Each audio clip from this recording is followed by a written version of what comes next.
when the mission specialist beams on the Enterprise, I was just sitting there like, I know this guy from somewhere. Who is The he? mayor. He's the mayor from Buffy. Yeah. And it's a shame that he wasn't playing the mayor from Buffy, because that was a much more likable character. Oh my god, my first notes. First off, it says he called her D. And then it says, wow, he's the world's most insufferable telepath. Like, he's just really insufferable. He's really terrible. And the fact that you think the mayor is a better character. Look, he was a really nice guy. He just, wanted to turn into a giant snake demon and kill everyone. But other than that, he was a sweetheart. And bring the end of the world, I think, because it was always the apocalypse. Yeah. No, as soon as he popped up, I wrote in all caps too, it's the mayor. The mayor's here. The mayor. You've seen the best. You've seen the worst. Now here's the rest of both worlds. I'm GayFesh. We don't talk about Turkum. And I'm Ari, and I'm the goddess of empathy. And today we'll be discussing the Star Trek The Next Generation episodes Tin Man and Hollow Pursuits. But first, you were in my DMs just a little bit ago.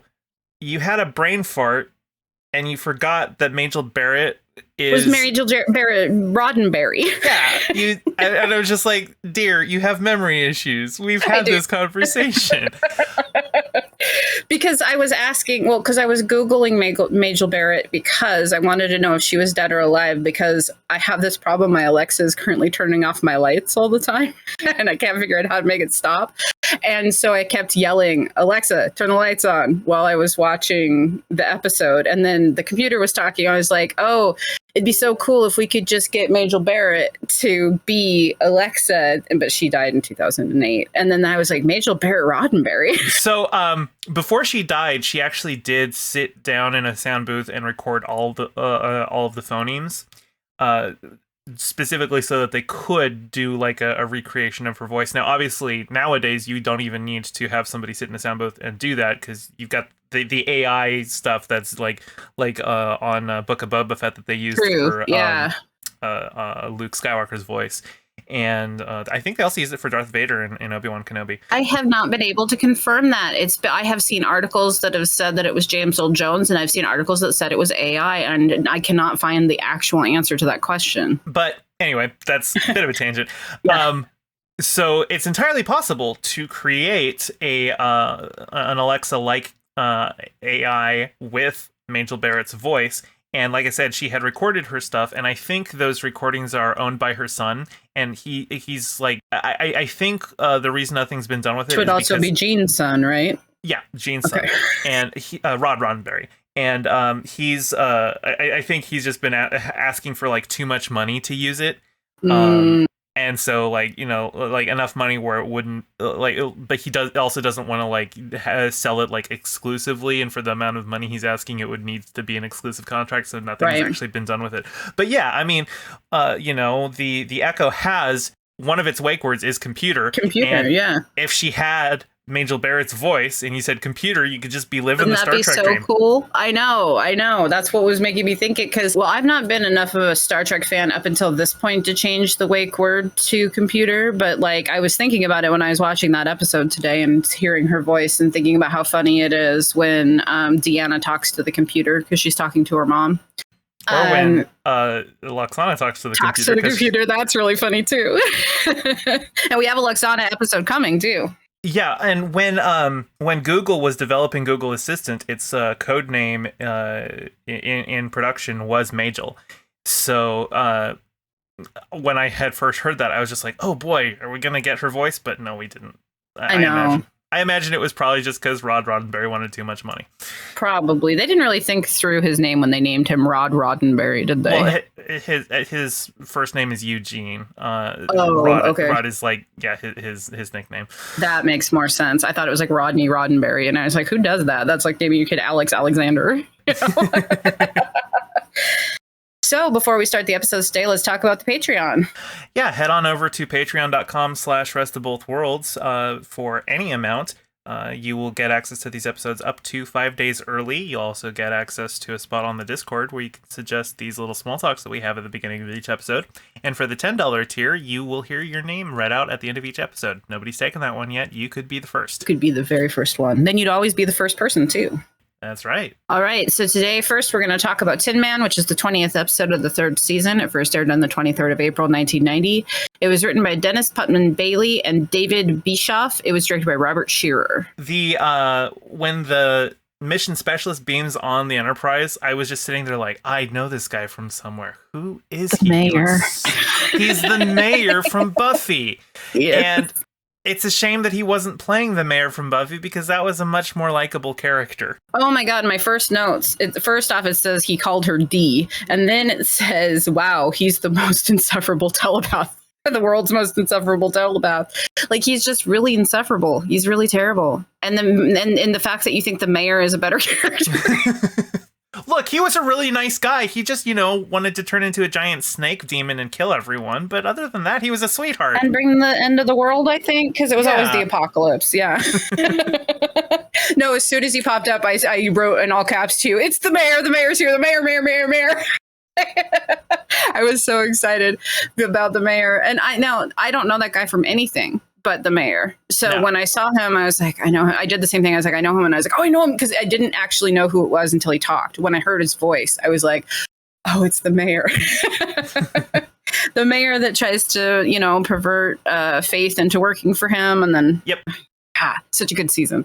Oh, anyway. Yeah, no, I think he's my favorite big bad. I think so too. And then, the fact that his ascension is also their graduation, which signifies that big change in Buffy, it's also very good. But this is not a Buffy podcast as much as I bring it up.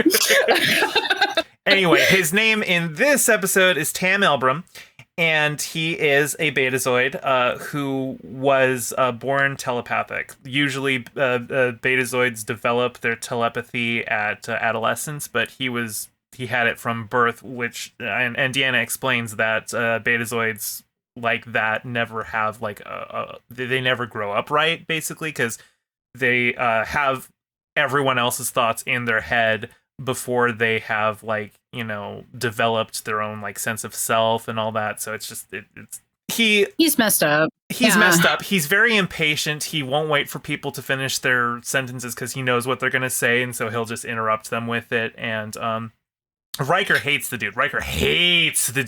And Riker hated the dude before he met him because he was involved in another mission that ended up with 47 people getting killed. 47. Hey, there you go.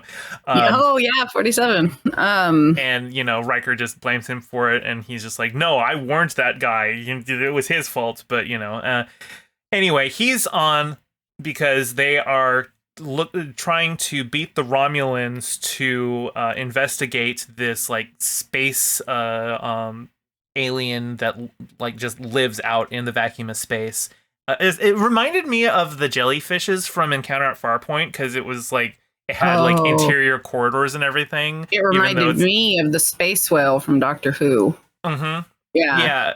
The last of its kind space whale that they were tormenting or whatever. The episode's called Tin Man because that's the code name for the alien. Turns out the alien's actual name is Gomtu, but I thought it was weird that we got an episode called Tin Man that wasn't about Data, because Data has been called Tin Man at least twice in the show already. My notes, at the top of my notes, I put the name of the episode, what the 320, because this is the 20th episode of the 3rd season, and at the very top of my notes next to the title, it says this is probably a Data episode, because I assumed it was going to be a Data, and it kind of was a little bit. Was, but because Tam immediately takes to Data because he can't read Data, so he's able to actually just talk to him like he's a person instead of somebody who he's already in their head and he knows what they're thinking about him.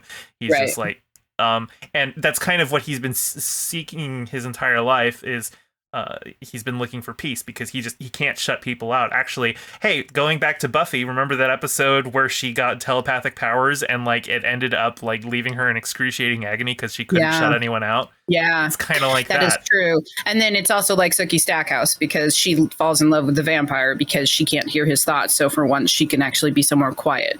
Yeah. Yeah. And one thing, both this episode and the next one that I just have in my notes is what the hell happened to HIPAA in the 24th century? Because in both this episode and the next episode, Deanna is just very open about like people's mental health problems. information that would have been disclosed in a therapeutic session. And I'm just like, no, you should lose your license for that. Right. And not to mention that this is a fellow Starfleet member. Like he's there because Starfleet sent them. Yeah. So it'd be like anybody else coming into her quarters and then her, hanging out in 10-4 and telling everybody secrets. That's what it felt like. I know what you mean. Yeah. Well, and not only that, like he's like an old patient of hers. He was a patient of hers when she was like, working at the university on Beta Z before she joined Starfleet. Right. So I can understand like you might bring up some stuff, but also like, it just seems like there's too much familiarity with Deanna and her patients anyway. In general. Some of that's unavoidable because you're working on a starship. There's a limited number of people. You're going to run into each other.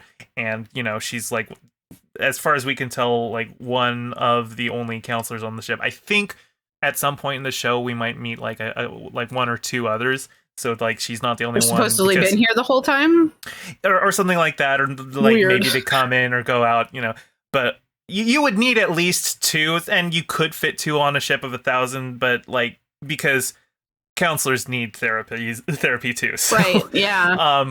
And therapists will often just talk to other therapists for their therapy sessions. That's a very common thing to be done. But yeah, no, she's too familiar with her patients. No, I agree.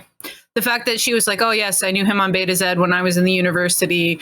And then Picard's like, oh, so you went to school with him? She's like, no, he was my patient. Dun, dun, dun, right? And I was like, okay, and he calls her D, like they're right. Friends. And I'm like, that's not how you and she doesn't ever say that's inappropriate for you to call me that. Or yeah. But that familiarity with her patients is weird, because that means that familiarity started when she was a student in the university and she was his patient, because I would assume that's the last time they saw each other.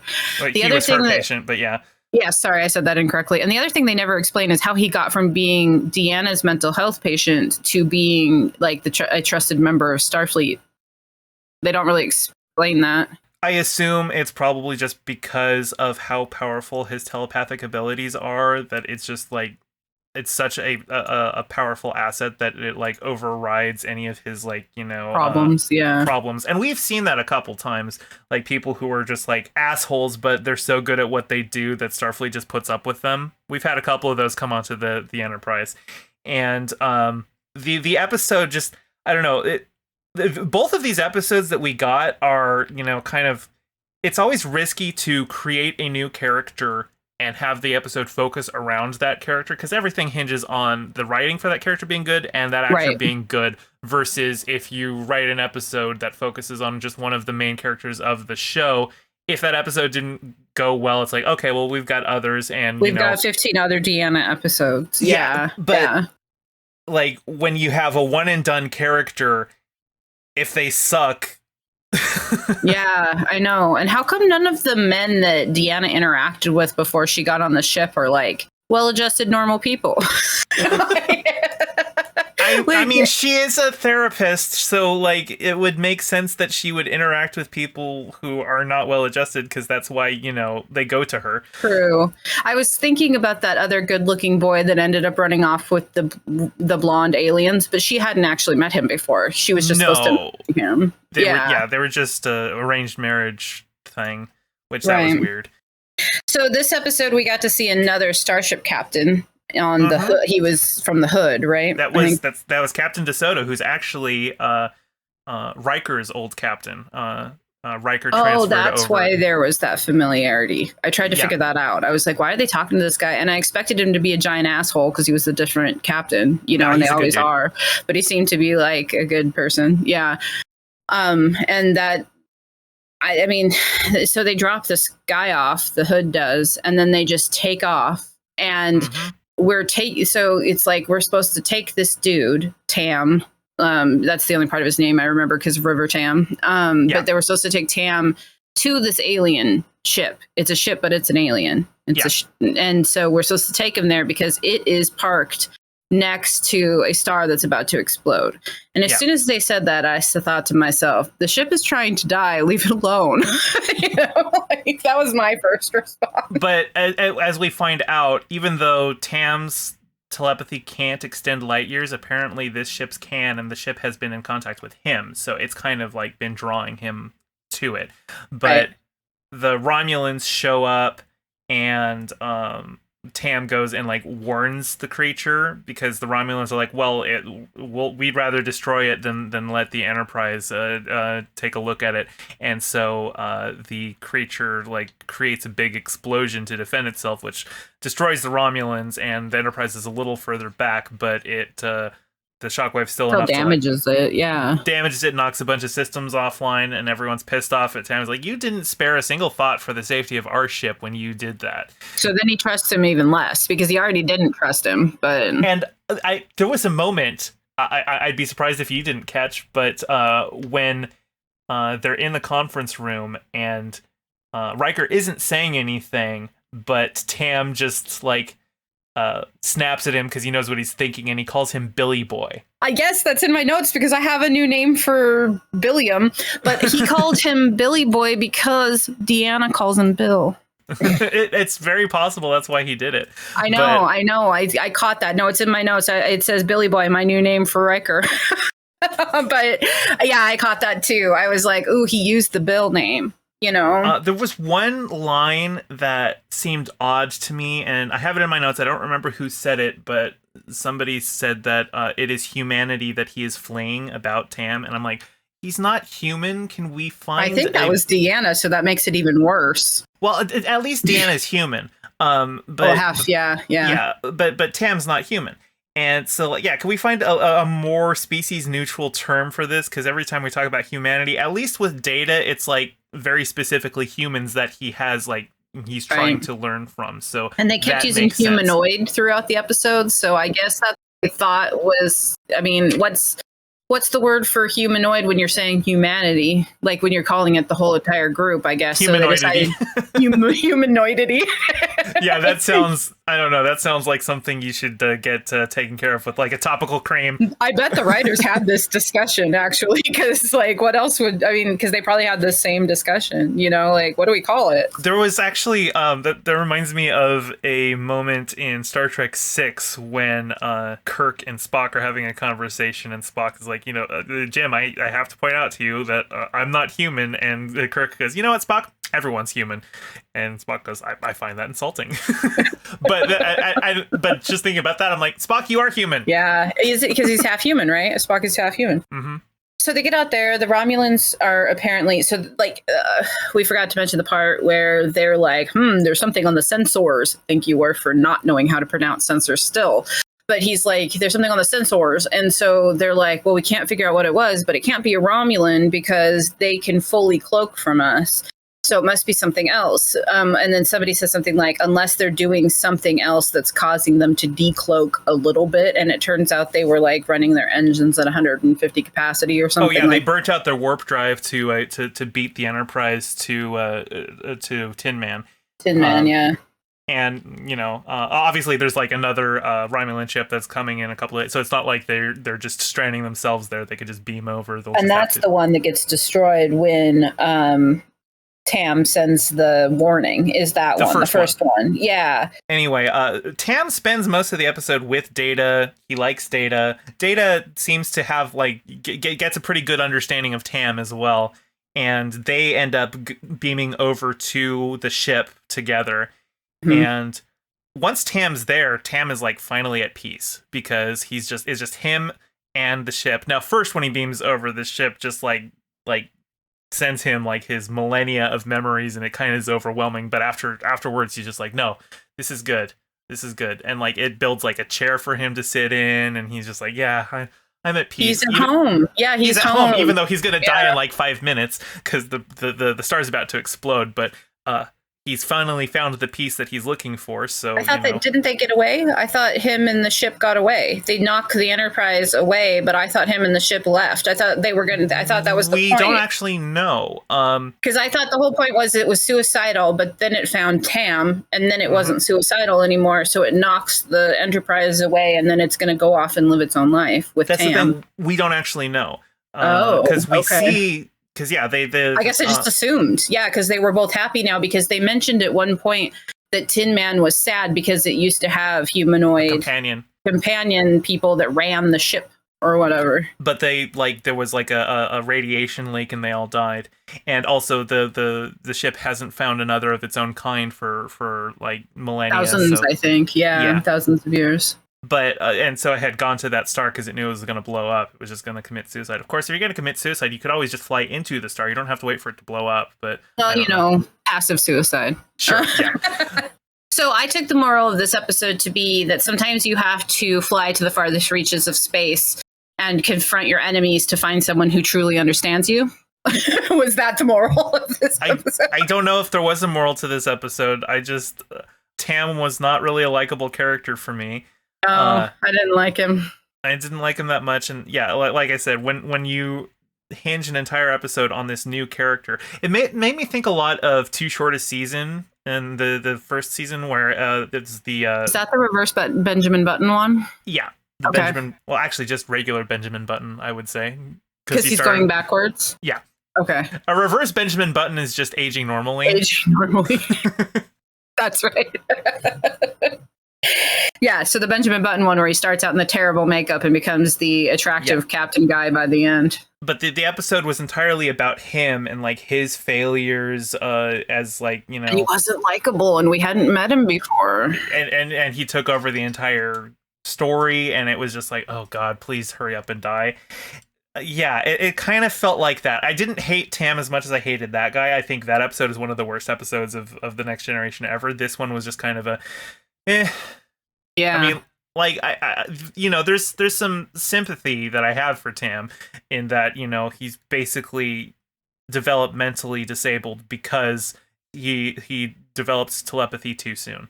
And, just I am going to say there was one part of the episode that I was happy wasn't correct, because there was a part where I wrote in my notes, I hope this isn't an autism allegory, because there was a point when Deanna said something like, early catching of it and something helped him, and I was like, I hope this isn't a can't stand autistic people and they're not, but it didn't end up being that way. I thought that's what they were going for though at first, because he was different, his brain didn't quite work like everybody else's. And in the 90s I was just afraid because my brother has autism, and in the 90s they said some nasty things about autistic people. Oh yes, they did. And so my heart was like, oh no, please don't be an autism episode, because I thought, if they're going to put this all like, we just need to take better care of our autistic people by putting them by themselves or something that was really bad blowing in the 90s. Them up on a star. Yeah, I know. I was glad it didn't go that way, but you can see why I thought maybe it was, right? Like I was nervous that they were going to be like, oh, this person's neurodivergent in some way. Let's let him blow up in the star. And I was kind of glad it didn't go that way. It was his choice. He was happy. We didn't necessarily need to understand it. I just was really afraid of where it was going at first, but I was happy to see it didn't go that way. I did like how the episode ended though, because Data had kind of built a rapport with him, and so he's just kind of in the conference room talking with Deanna at the end of the episode, and Deanna gives him a cute little hug from behind to comfort him. I know, that was so cute. It was very sweet. And I mean, like, obviously she did that, and like, I don't think that I partially think it was for Deanna. But then at the same time, I think has anyone ever hugged Data before? Oh, well, people have done more than hugging. Natasha did for sure. Not including that, I guess. But I don't know that I've ever seen a crew member like extend. It is nice to see people being affectionate with Data, even if he doesn't react to it. I'm sure Data appreciates it, even if he doesn't have the same, like neurochemical responses that we do to that kind of affection. But he also knows that it's a sign of affection from human. Yeah, yes, so exactly. It's very human to treat him in that way, so I am sure it's something he appreciates. Yeah. The next episode is Hollow Pursuits. It's the 21st episode of the third season. It aired on the 30th of April, 1990. It was written by Sally Caves and directed by Cliff Bull. We meet Broccoli for the first time. So I was looking up Broccoli on IMDb because he was credited as a special guest star rather than just like in the credits or whatever. And I was like, so is he someone famous? No, he's not famous. He's been in a lot of stuff, mostly voice acting now. He's Howling Mad Murdoch from the A-Team. No, I think he was in the A-Team movie. No, well, he did have a cameo in the movie, I'm pretty sure. But no, he was in the original A-Team. He was Murdoch. I asked my husband, who likes the A-Team, who this guy was in the A-Team, and he said, I don't know who you're talking about. Yeah, no, that's Murdoch. He wasn't in the room watching the episode. I just sent the actor's name, so maybe that's what the problem was. But yeah, so that was Murdoch. Okay, so this is where I admit I watched the A-Team when I was 5 years old, and that's the last time I've ever watched an episode. That's fine. A-Team. Look, I didn't watch the A-Team as a kid. I always knew Dwight Schultz first as Barkley. Okay. So that explains why he was a very special guest star. And the reason I didn't get down to the A-Team stuff is because that man is a prolific voice actor. He has been in everything. He's been in all of the Fallout games except for 76 and 3, it looked like. He's had voice acting in like the old ones from like the late 90s and stuff. He's also the voice. Oh, he plays Magneto in the X-Men video game that came out with the X-Men movie that has Hugh Jackman in it and also has Picard as the guy he plays, or not the guy he plays, but Magneto. And so I was like, oh, that's cute. He's also played Broccoli in like a million video games too. He's actually, I think he ends up playing Barkley in more episodes of Voyager than he does in TNG. I saw he was there too, and that's where I was like, maybe that's why I know his face. But now it turns out he was on the A-Team. No, Face was a different guy. So I knew he was on the holodeck immediately. Do you know why? Because of the way that everyone was acting in 10 Forward. Deanna wearing Wonder Woman's dress immediately. Yes, the low cut thing. I was just like, she wouldn't be wearing that. Deanna's not wearing that. Yeah, she does have a lot of cleavage in her outfits, but the full exposed shoulder thing, no. Yeah. And then I was like, and then he was drunk and being disorderly in 10 Forward, and Gaiden wouldn't have put up with that bullshit. That was the other part that made me go. And then immediately I figured out he's on the holodeck. He kicks both Geordi's and Riker's asses. First off, nobody's kicking Riker's ass. Right. But yeah, and then Guinan's just like, oh, I don't know, I better cut you off. That's all she can do. Guinan has a gun behind the counter, so like she, Right. Yeah, I know. And it was so obvious, especially because like, so I wrote this down because I almost used it as my joke, but it's so funny. Look, pal, why don't you do me a favor, take yourself and your holier than thou attitude and get out of my life? And I was like, what is happening here? And I was like, oh, wait. And it's funny because in a couple episodes ago, I had written in my notes, but not brought up, you know what we haven't had in a while? A holodeck malfunction episode. And that's not what this is, but yes. Honestly, like I have just so much like sympathy for what Barkley does on the holodeck, because we have all had imaginary arguments in our head where we totally win. And he's like, you know what? We have the technology. I can have these for real. I know, like, and then the fact that, okay, so you know this because I texted you halfway through the episode, and I said for the 100th time, the holodecks need to lock.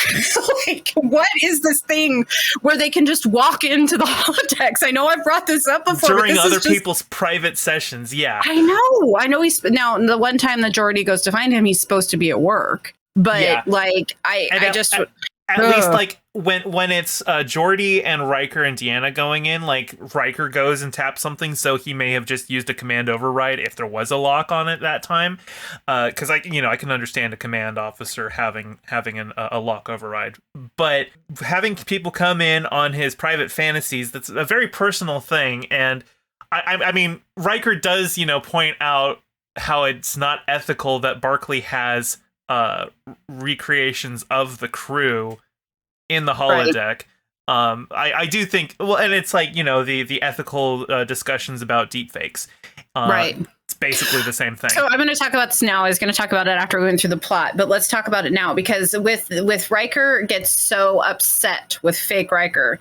And this is like the third time he's gotten so upset about fake Riker. But Deanna's like, oh, just let it be. It's not that big of a deal. And then she sees fake Deanna. The goddess of empathy. And she's like, get this the F out of here now. But, okay, so fake Riker is so funny because they made him short. And I don't know whether Jonathan Frakes was talking in a higher register or if they just pitched him up afterward, but he has a higher voice. Not enough that it sounds like a chipmunk or anything like that, but it is enough to be noticeable. And and it's he's just very acting the funny. fool, the jester, whatever word you want. He's like hopping around and stuff. It was so funny. But anyway, the plot of the episode is just like Geordi is having trouble dealing with Barkley because pretty sure, I mean, Barkley definitely has an anxiety disorder. He's an introverted guy, and he's probably autistic. But, this one does have a moral that, just because people behave differently and don't have the same social graces that you do doesn't mean you should just get rid of them. And Picard is like very much like, no, I'm not going to approve this transfer request. You have to learn to work with this guy. He put in the work. He's a member of Starfleet. He deserves to be here as much as anyone else. I really appreciated that from him. And when Picard found out that that Wesley had like started the nickname of Broccoli for him, he's like, shut that shit down right now. And then he accidentally says it to his face. I know. Oh, that was one of the best moments of the entire episode. Patrick Stewart played that so well because as soon as he said it, he just like, the oh shit look on his face, like, I can't believe I just said it. I know. It was so good. I was so mad at Riker for trying to throw Wesley under the bus for it, though. I was like, oh, just Wesley's own a it. kid. You're the one Wesley's a kid. it. You're all saying it. Wesley's a kid.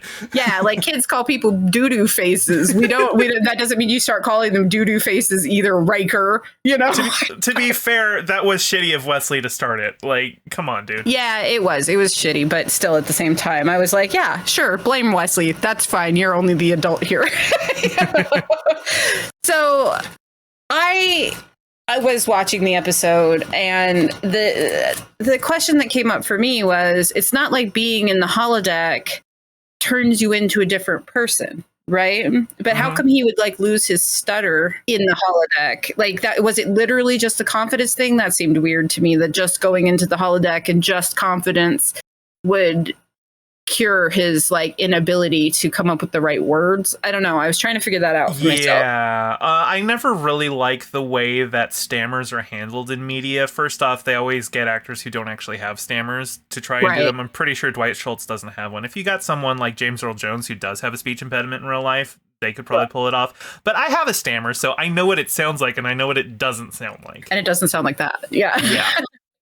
But yeah, I thought it was really weird that he'd get all this confidence in there, but then turn into this bumbling guy outside. And I was like, that just seems like a little bit weird. Well, the confidence thing, I mean, it definitely comes from the fact that he knows there's no consequences in the holodeck, so he can give that air of confidence and put that forward. Right. Because he knows it's not real. And yeah, you see immediately just the way that he'll shrink down as soon as he realizes he's actually talking to someone.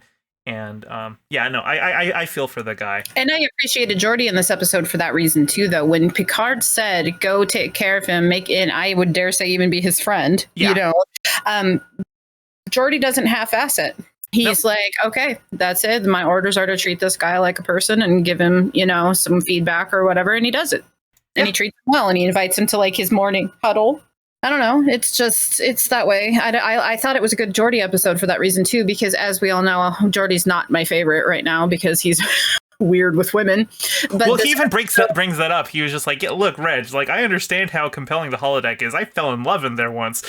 Right. Yeah, exactly. Yeah. So, like, it was a good Geordi episode. It was a good Picard episode.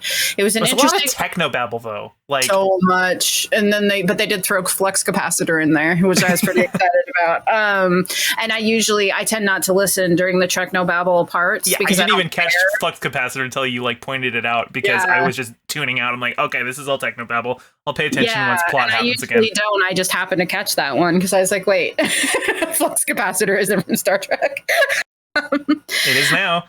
I loved the part where Data did not understand the nickname and he asked why we were referring to him clandestinely as a vegetable. I thought that was a great line. Data basically is just there to point out, you guys are being shitty, but he's doing it in an innocent way where he's like, I don't understand why you're being shitty. And I liked that about him. I don't know. I thought the episode was good. Was it an anti-book episode though?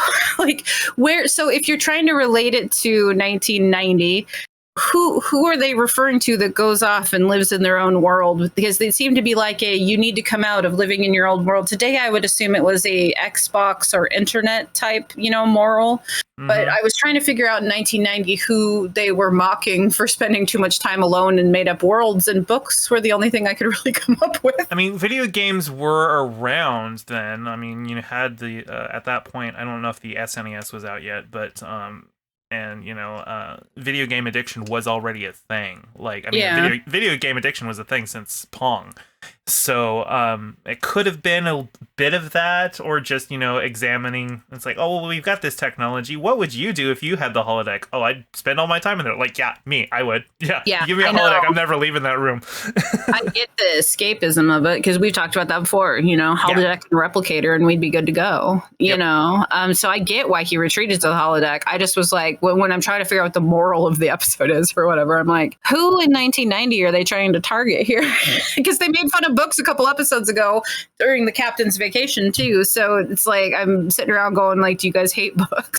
I don't think it's an anti-book episode. I'm pretty sure the moral of the episode is that you should treat the weirdo in the room as though they're still a person, because they are, and They are. They have value as a human being, and they can also contribute stuff. Because he ends up saving the day, of course. Yeah. By that point, I was kind of checked out, because my notes even say this is one of those episodes where I don't care about the result, because the result isn't the point of the episode. Like, so I found myself not really caring how they fixed the problem. Because it was about Broccoli and whether he was, worthy of Starfleet or whatever, worthy of being treated like a human being. And he's just a little weird. He is, and he's just a little weird. I mean, I'm a little weird. So, like, I related to Barkley a lot. This episode does make an error that you will often see in stuff like this, with the moral of the story is like, oh, just because they're weird doesn't mean you should be mean to them, or that they have value and stuff like that. But it's always portrayed as they have value because they can do something that nobody else can do, or like they save the day at the end. And it's like, oh, see, because they helped us, they have value. Well, no, even if they're completely useless to you, they have value as a human being. Yeah, that makes sense. I can see what you're saying there, because Barkley should have been treated like a human before, like a normal, human. Yeah. Before he saved the day, not because he saved the day. Now, to be fair, like, as a Starfleet officer, like, there are expectations for performance that should be met, but that's really not the point of the episode, because they're not just saying, oh, well, if you're in Starfleet, you should be this, or that. The point was with his kind of a personality. Right. Yeah. So we didn't talk about my favorite part, which is when he's turned them. I mean, I guess we did because of Riker, but my favorite it was a little bit later where they go back in, and they're all standing around. They're all dressed up like the Three Musketeers, and I loved Geordi so much in that scene, as he looks at Riker and he's like, "How do you expect to fight without your sword, sir?" And I was like, "Oh, this is great. This is a great scene. I love this scene because it's like." That really done up kind of like you're going to a traditional like Three Musketeers or Shakespeare play type costumes, know, and I don't know. I loved that scene. I thought it was great. What I thought was funny in there is that even though they're obviously he based these characters on, the ship's crew, they're still like playing characters and stuff. And like they're in period costume. They're dressed as the Three Musketeers. So why does Geordi still have the visor? True. That's a very good point. Because he's not actually Geordi. He's a character that has been modeled on Geordi. But like, if he's a Three Musketeer, well, they didn't have visors in the 18th century. Right. That's a good point. He also had some creepy fantasies because Bev was his mom and he spanks Wesley, apparently. So that was super weird. Creepy fantasies, too, that they kind of hinted at that I was like, okay, those are weird. Especially when he's laying in Beverly's lap. I was like, oh. I don't even think Dr. Crusher is in this episode. I think it's just her on the holodeck. I don't think we actually see the real Dr. Crusher. Oh, I don't think we do see Bev. You're right. Yeah, I think she's just on the holodeck in her fancy outfit being mommy. I don't know. That part was creepy to me, Yeah. I mean, like, listen, I can understand the appeal of a mommy Dr. Crusher. Like, I've been on the internet. I know how people are. But... Right. I've also been on the internet, but in 1990 on TNG is not where I was expecting to see that. Yeah. But I mean, all in all, I thought it was a great episode. When I saw that Barkley becomes a regular member, I was like, oh, good, we'll get to see Reg Broccoli again. Mm-hmm.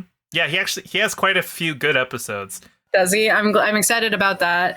And I don't know, introducing new characters makes the show more interesting, because that is one thing that I have been meaning to bring up, is that I feel like sometimes it does get a little stagnant. We lost Tasha and they didn't really replace her. We lost Beverly and they replaced her with Dr. Boring, and then she just went away, but we never got like new characters in their places. You know what I mean? And I've been wanting new characters. So, we do start to get a couple more recurring characters. I think, for starters, O'Brien's gonna have more of a significant role in the show as they start building him up. He had a couple lines. I don't think this episode, but maybe previous episode.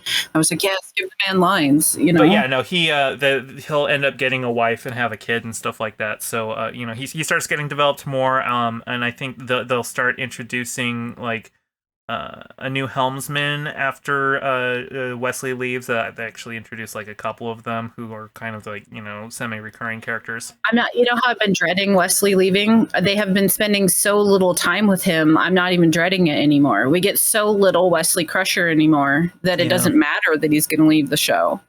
It was just sad. I really like him. And I think the best Wesley episodes come after he's left the show, because he does come back for like one-off episodes.